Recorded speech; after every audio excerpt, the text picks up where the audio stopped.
ಕಾಲಭೈರವನು ಶಿವನ ಉಗ್ರ ರೂಪವಾಗಿದ್ದು ಕಾಲದ ಅಥವಾ ಸಮಯದ ಅಧಿಪತಿಯಾಗಿದ್ದಾನೆ. ಹಾಗೆಯೇ ಕಾಲಭೈರವನು ಕಾಲದ ರಕ್ಷಕನಾಗಿದ್ದಾನೆ. ಕಾಲಭೈರವನನ್ನು ಪೂಜಿಸುವುದರಿಂದ ನಾವು ಮಾಡಿದಂತಹ ಪಾಪಗಳು ನಾಶವಾಗುತ್ತವೆ.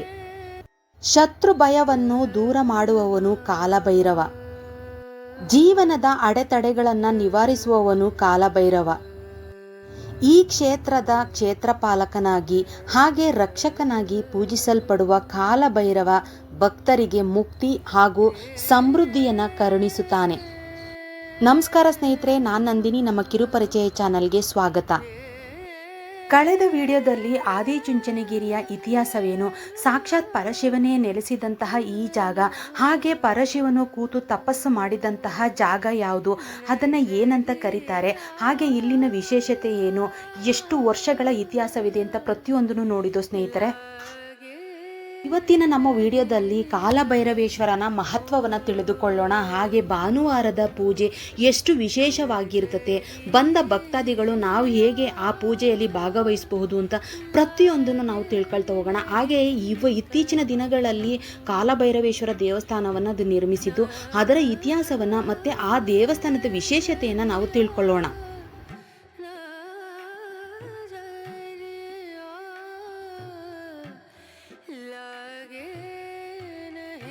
ಮೊದಲಿಗೆ ನಾವು ಕಾಲಭೈರವೇಶ್ವರ ಸ್ವಾಮಿಯ ಮಹತ್ವವನ್ನು ತಿಳಿದುಕೊಳ್ಳೋಣ ಸ್ನೇಹಿತರೆ.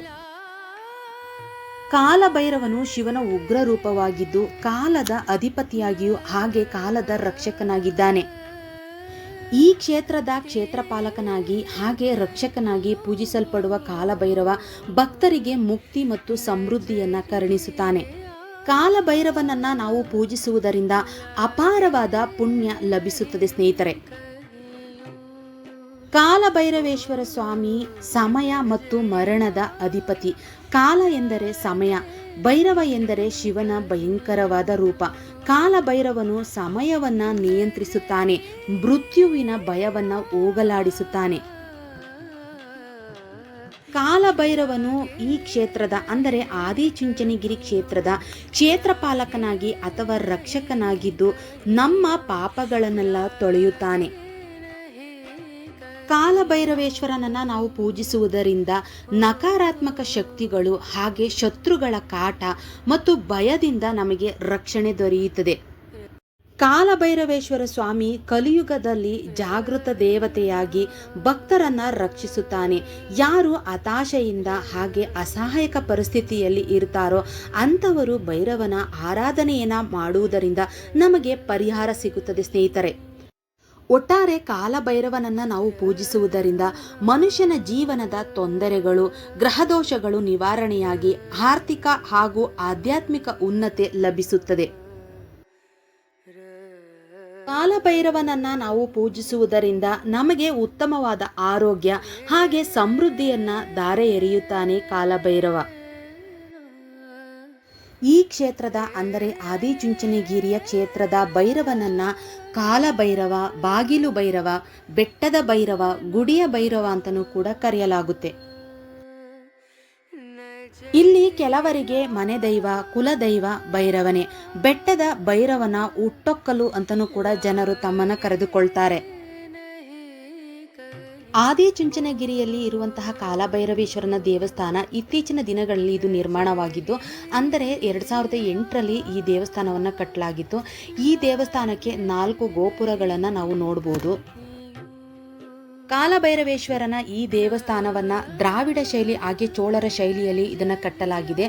3 ಗೋಪುರಗಳು 57 ಅಡಿ ಎತ್ತರವಾಗಿದೆ. ಇದು ದೇವಸ್ಥಾನದ ರಾಜಗೋಪುರ. ಇದು 100 ಅಡಿ ಎತ್ತರವಿದ್ದು ಪೂರ್ವ ದಿಕ್ಕಿಗೆ ಇದನ್ನು ನಿರ್ಮಿಸಲಾಗಿದೆ. ಬನ್ನಿ ದೇವಸ್ಥಾನದ ಒಳಗಡೆ ಹೋಗೋಣ.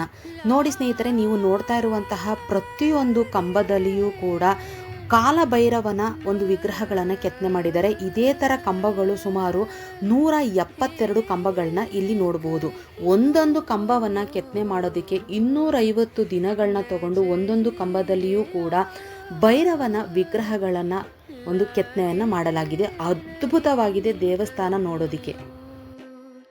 ಇಲ್ಲಿ 172 ಕಂಬಗಳಲ್ಲಿ 4.5 ಅಡಿ ಎತ್ತರದ ಏನು ಈಗ ನೀವು ನೋಡ್ತಾ ಇದ್ದೀರಿ ಭೈರವನ ಅಷ್ಟಾಂಗ ಭೈರವನ 64 ವಿಗ್ರಹಗಳನ್ನು ನಾವು ನೋಡಬಹುದು.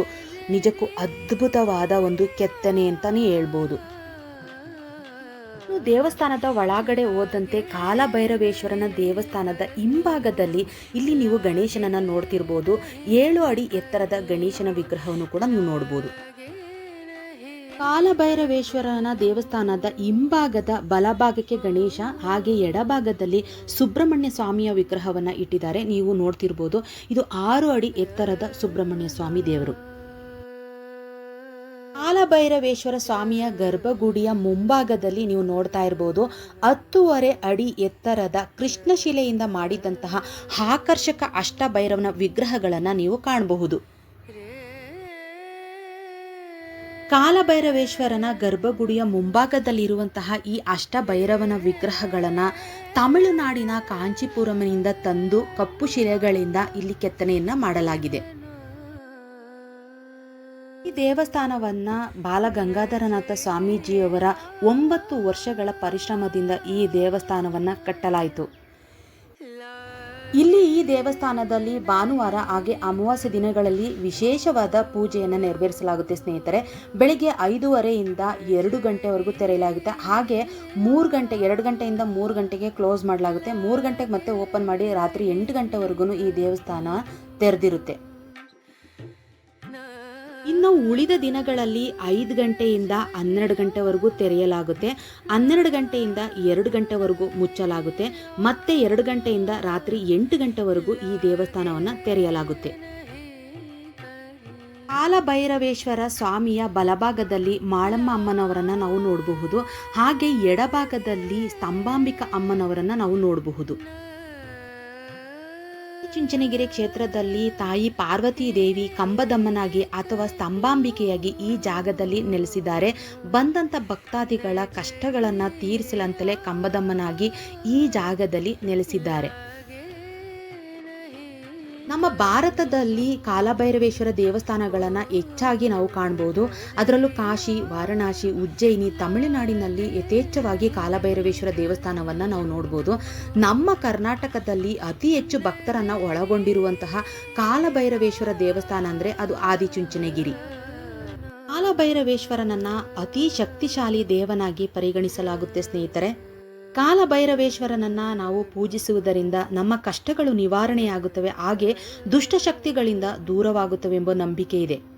ಕಾಲಭೈರವೇಶ್ವರನು ಅಷ್ಟಭೈರವ ಹಾಗೆ 64 ಭೈರವ ಗಣಗಳ ನಾಯಕನಾಗಿದ್ದಾನೆ. ಒಕ್ಕಲಿಗರ ಆರಾಧ್ಯ ದೈವನಾಗಿ ಕಾಲಭೈರವನನ್ನು ಇಲ್ಲಿ ಪೂಜಿಸಲಾಗುತ್ತೆ. ಆದಿಚುಂಚನಗಿರಿಯು ಕರ್ನಾಟಕದ ಹಿಂದೂಗಳ ನಾಥ ಪರಂಪರೆ ಹಾಗೆ ಜೋಗಿ ಪಂಥದ ಆಧ್ಯಾತ್ಮಿಕ ಕೇಂದ್ರವಾಗಿದೆ. ಆದಿಚುಂಚನಗಿರಿಯಲ್ಲಿ ಜೋಗಪ್ಪನ ಪದ್ಧತಿ ಆಚರಣೆಯಲ್ಲಿದೆ ಸ್ನೇಹಿತರೆ.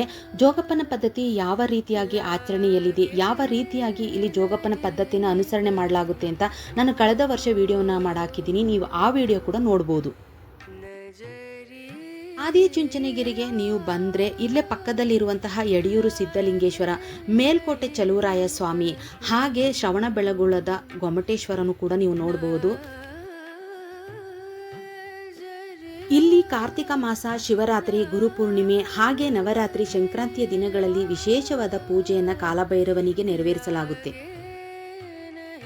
ಆದಿಚುಂಚನಗಿರಿಯ ಬೆಟ್ಟದ ಶಿಖರವನ್ನ ಆಕಾಶ ಭೈರವನೆಂದು ಕರೆಯುತ್ತಾರೆ. ಸಾಮಾನ್ಯವಾಗಿ ಶಿವನ ವಾಹನ ನಂದಿಯಾಗಿರುತ್ತದೆ ಸ್ನೇಹಿತರೆ. ಆದರೆ ಇಲ್ಲಿ ಒಂದು ಆದಿಚುಂಚನಗಿರಿಯಲ್ಲಿ ವಿಶೇಷತೆ ಏನಂದರೆ ಕಾಲಭೈರವೇಶ್ವರನ ವಾಹನ ಶ್ವಾನವಾಗಿ ಗರ್ಭಗುಡಿಯ ಮುಂಭಾಗದಲ್ಲಿ ನೀವು ನೋಡಬಹುದು. ಹಾಗೆಯೇ ಇಲ್ಲಿ ಭಾನುವಾರ ವಿಶೇಷವಾದ ಬೆಳಿಗ್ಗೆ ಸಂಜೆ ಪೂಜೆಗೆ ಶ್ವಾನಗಳಿಗೂ ಕೂಡ ಪೂಜೆಯನ್ನು ನೆರವೇರಿಸಲಾಗುತ್ತೆ. ಭಾನುವಾರ ಸಂಜೆ ಪೂಜೆ ವಿಶೇಷವಾಗಿರುತ್ತದೆ ಸ್ನೇಹಿತರೆ. ಯಾರೆಲ್ಲ ಭಕ್ತಾದಿಗಳು ಬಂದಿರ್ತಾರೋ ಪ್ರತಿಯೊಬ್ಬರು ಕೂಡ ಸ್ವಾಮಿಯನ್ನು ನಾವು ಹೆಗ್ಲು ಮೇಲೆ ಹೊತ್ಕೊಂಡು ಹೋಗ್ಬೋದು.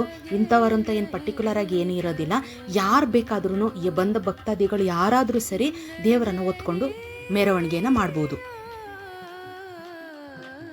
ವಿಶೇಷವಾದ ಈ ಸಂಜೆ ಪೂಜೆಯನ್ನು ನೀವು ನೋಡಿ ಕಣ್ತುಂಬಿಕೊಳ್ಳಿ.